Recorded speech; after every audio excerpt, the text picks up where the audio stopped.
He was fighting for time, not for rank, not for pride, just a lieutenant's pass, a chance to spend the weekend with me. Xaden in a storage pit, fists raised, Jared on the other side. And when it was done, Xaden stood victorious, because of course he did. But when we were alone, when it was just us, the heat didn't win. He didn't pull me into bed. He pulled away, said he wouldn't touch me again until I told him I loved him, until it meant more than comfort, until it meant everything. He told me the daggers, the ones that kill venom, are forged from an alloy strong enough to carry power. But power's not in the metal. It's in us. And only a few can pour it in. The armory in Aricia is full of them. Every blade a ward stone waiting to be born. And the forge? It needs dragon fire. And a luminary to turn that fire into something deadly. He said we weren't here to fix Navarre's shields. We were here to fix mine. So I trained. Even when I could barely stand. Even when my fingers shook with fatigue. Because power doesn't come free. And protection never has. When they can't break your mind, they aim for your marrow. Varrish didn't ask. He commanded. He made me wield lightning again and again, until my body stopped answering, until I was nothing but trembling sparks and a dry scream in my throat. Burnout isn't just a word. It's a cliff. And once you fall over the edge, there's nothing left to catch you. Tairn didn't wait. He flew me to the river, sank my body in the current, and let the cold pull the fire out of my veins. The air was too bright, the water too loud. I felt hollowed out, like lightning had carved me from the inside. Then I felt them, arms under mine, lifting. Imogen, Baide, Aya. No questions, no judgment, just quiet strength where mine had failed. The lies are in the dirt. They didn't tell us it was coming. The order came at dawn. Formation, no explanation, just Grady's cold stare, and silence. Then, a bag over my head, the stench of herbs, a whisper across my skin, and then nothing. The bond to Tairn? Gone. The hum of power in my veins? Muted, like trying to find lightning in a fog. Grady called it land navigation, but it felt more like abandonment. 2 maps, no compass, 1 group of riders, 1 of infantry, all of us strangers. Mistrust simmered before we even moved. Then the forest swallowed us whole. Every step was wrong. Every voice questioned. Every glance felt like betrayal waiting to hatch. And when Baide stepped from the trees, silent, watching, not attacking, just watching, I knew we weren't alone in the rules anymore.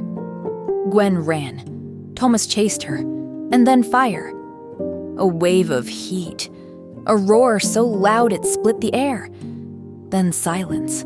Then ash. They died because someone wanted to see if we'd break.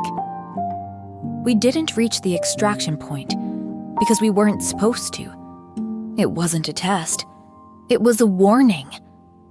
They're not training us to survive. They're training us to submit.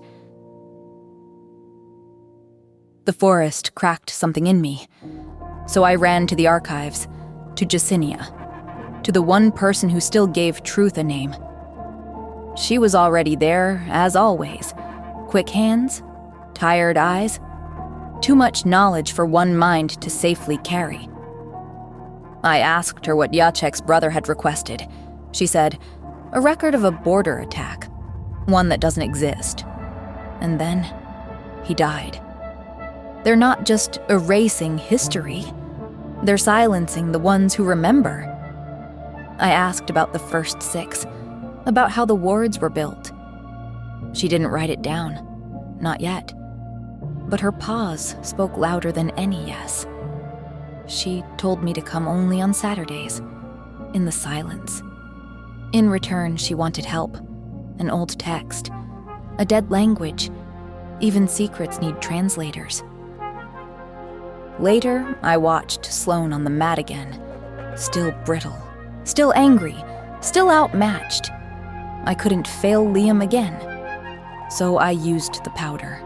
A cough, a stumble, and Sloane won. Later, I gave her the truth. That I did it for her brother. And that I had letters. One for every week she trains with Imogen. One lie to keep her standing. One truth to keep her fighting. This is how we stay alive. It started with a single parchment, a regional notice, posted like a declaration on every wall, warning civilians to refuse strangers, claiming border violations. It wasn't protection. It was poison. Markham held it up like scripture. This, he said, is how you shape a people. And I realized he was proud of the lie. He wasn't teaching us to fight. He was teaching us to obey. I stood up, walked out, didn't ask, didn't explain. Straight to Jacinia, to the archives, to the one place that still felt like war made sense. Now, I said. She looked terrified. Said I'd get us both caught. But ignorance felt more dangerous than treason. By nightfall, my room was a wreck of books and ink. I didn't hear the door open, but I felt the shift in the air. Xaden, watching, always watching. Why are you researching the first 6? He asked softly. Not angry, just hurt. Then he saw the fables of the Baron, and all the light drained from the room. Did you give this to Jacinia? I did, because I'm done being the only one who doesn't know. We fought. Words like blades. His protection felt like a cage, and my truths were starting to cut. I'm trying to keep you safe, he said. But what good is safety if I'm drowning in shadows? He walked out, didn't turn back, and I sat there, in the wreckage of all the lies, wondering how many more I'll lose before someone finally tells me everything. Secrets cost more than truth, and I'm running out of people to pay with.